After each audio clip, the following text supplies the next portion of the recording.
Something really interesting is happening with XRP right now.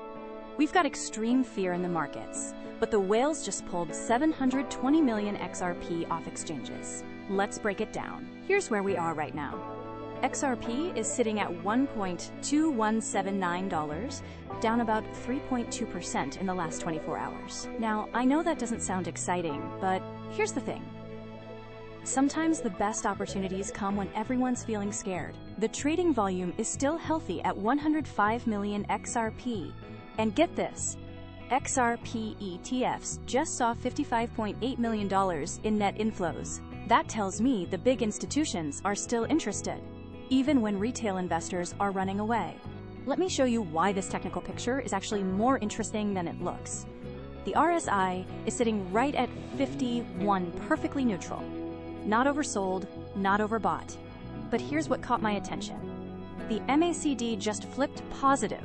The histogram turned green at 0.0102, which means short-term momentum is starting to shift upward. Now, we're still trading below those pesky moving averages, about 6% below the 50-day and 21% below the 200-day.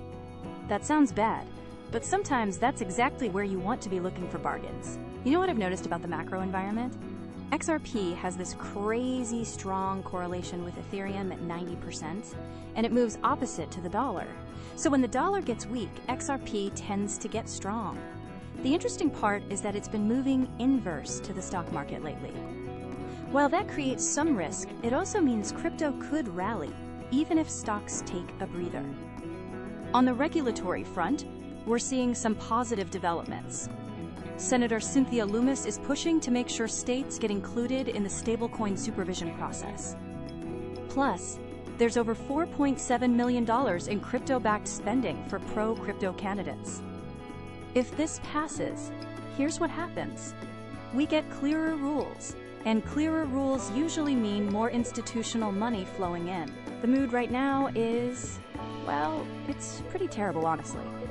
The Fear and Greed Index is at 23, that's extreme fear territory. XRP search trends are low at 36, and the FOMO spread is basically non-existent. But here's the thing I've learned over the years. When everyone's scared, that's often when the smart money starts positioning themselves. The big players are doing something really interesting right now. We had over 2,000 whale transactions, and they moved 1.129 trillion XRP. But get this. Whales withdrew over 720 million XRP from exchanges. That's huge. When whales take their coins off exchanges, it usually means they're planning to hold for the long term, not sell. In plain English, we're at this stage where the correction might be getting tired. The Elliott Wave people think we're in wave C of a correction, and the Wyckoff analysis shows we're in what they call the markdown phase. Sounds scary, but it's actually stage B, which often means we're getting closer to the bottom of this correction. So what does the AI think? This is where it gets exciting. The AI models are surprisingly bullish across all time frames. Short term, we're looking at $1.37 with a 72% probability. That's a 12% gain.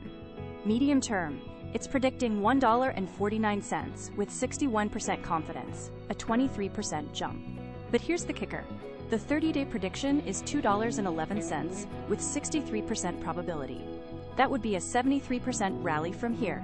But here's what could go wrong. We're still below those key moving averages, and that extreme fear could get worse before it gets better. Also, if the stock market really takes off, money might flow out of crypto, and there's always that regulatory uncertainty hanging over everything. Here's my take. I'm calling this a conditional buy.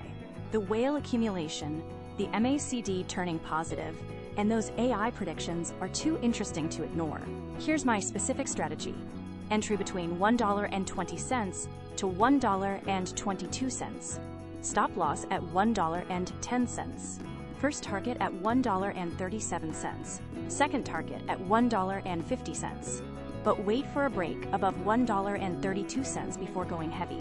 This extreme fear won't last forever, and when it turns, it usually turns fast. That's it for today.